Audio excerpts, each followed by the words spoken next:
Bonjour à tous. Dans ce tuto, on va explorer l'une des fonctions importantes de 3D Browser, qui est un explorateur de fichiers et qui permet notamment de générer des vignettes d'aperçus à partir de vos fichiers 3D. À chaque fois qu'on ouvre un répertoire, l'application génère automatiquement les vignettes des fichiers 3D qu'il contient. Par défaut, les vignettes proposent une vue de face, et on peut vouloir modifier l'apparence des vignettes en fonction de ses propres besoins. C'est ce qu'on va voir dans ce tutoriel. Il existe plein d'options différentes dans le logiciel pour adapter le point de vue des vignettes en fonction des circonstances. Tout d'abord, il est possible de modifier le point de vue par défaut. Et plutôt que d'avoir un point de vue de face, on peut préférer avoir un point de vue de 3/4 par exemple.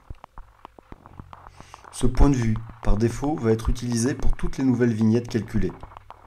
On voit que la vignette du fichier a été mise à jour, alors que les autres vignettes déjà calculées ne sont pas modifiées pour éviter qu'il y ait des recalculs permanents. Par contre, si on va dans un autre répertoire, notre nouveau point de vue global est utilisé pour chacune des vignettes. Je peux rafraîchir les vignettes déjà calculées pour qu'elles utilisent notre point de vue de 3/4 avec la fonction mise à jour du catalogue.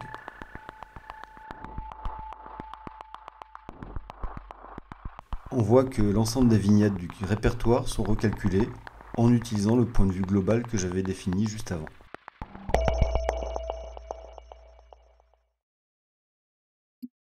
Une autre possibilité est de choisir un point de vue spécifique par format de fichier. Alors ici par exemple j'ai des fichiers qui sont au format GLB et d'autres qui sont au format FBX. J'ouvre un modèle FBX, ce qui va me permettre de redéfinir le point de vue pour ce format-là. Ce que je peux faire depuis le menu de mise à jour de la vignette. Pour cette option, le logiciel vous demande une confirmation et vous propose de reconstruire les vignettes du répertoire courant en utilisant ce nouveau point de vue. Voilà, le recalcul est en cours, on le voit avec les petites icônes qui indiquent un rafraîchissement. Et la barre de statut indique également que des fichiers sont en train d'être mis à jour.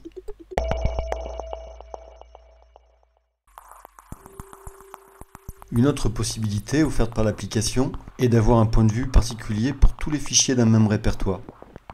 Je choisis un point de vue particulier, mais je peux également choisir un mode de rendu spécifique. Voilà, je choisis maintenant l'option définir comme point de vue par défaut pour le catalogue, dans le menu de mise à jour de la vignette. Je valide, et je vois que les fichiers sont en train d'être recalculés en utilisant le point de vue et les options de rendu que je viens de définir pour ce répertoire.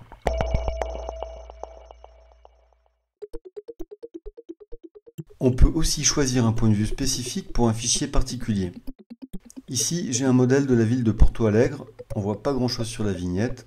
Alors je vais chercher un point de vue qui donne un meilleur aperçu de ce fichier. Je le définis comme un point de vue particulier. Voilà, on voit qu'on a dans ce catalogue des points de vue spécifiques au fichier GLB, des points de vue spécifiques pour les fichiers FBX, et pour un fichier en particulier, on a un point de vue spécifique.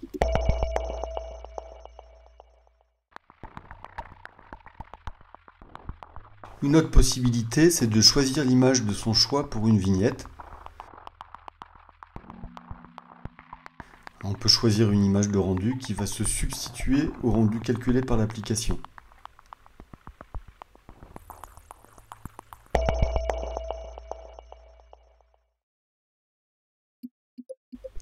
Donc pour résumer, on a différentes options liées au point de vue et on a un ordre de priorité qui conditionne le point de vue de la vignette.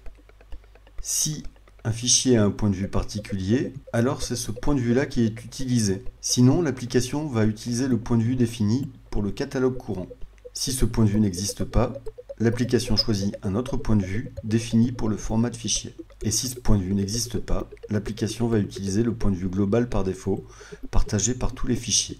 Et si ce point de vue n'existe pas, l'application utilise un point de vue de face.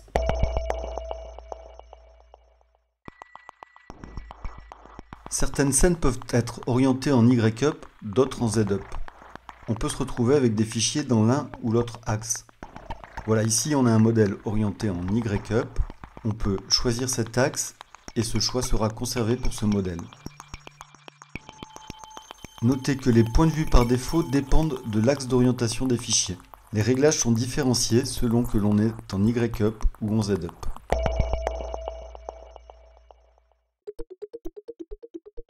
Si les vignettes sont automatiquement mises à jour quand des fichiers changent et évoluent, une mise à jour générale peut être utile, notamment si vous avez changé les points de vue par défaut. Maintenant, je vais recalculer toutes les vignettes contenues dans les sous-répertoires du répertoire 3D Démo. Je sélectionne l'option concernant les sous-répertoires et je coche l'option de recalcul. Pour info, cette option permet de supprimer tous les points de vue particuliers que vous auriez définis pour vos fichiers. À cocher avec prudence donc, car vous perdrez vos choix définitivement. Voilà, c'est parti pour la mise à jour.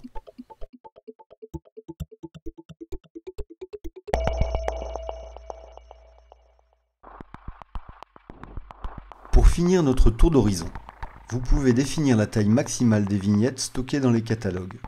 Dans les préférences ou depuis la barre de statut, vous pouvez choisir une taille maximale allant jusqu'à 512 par 512 pixels, ainsi que le niveau de compression des vignettes.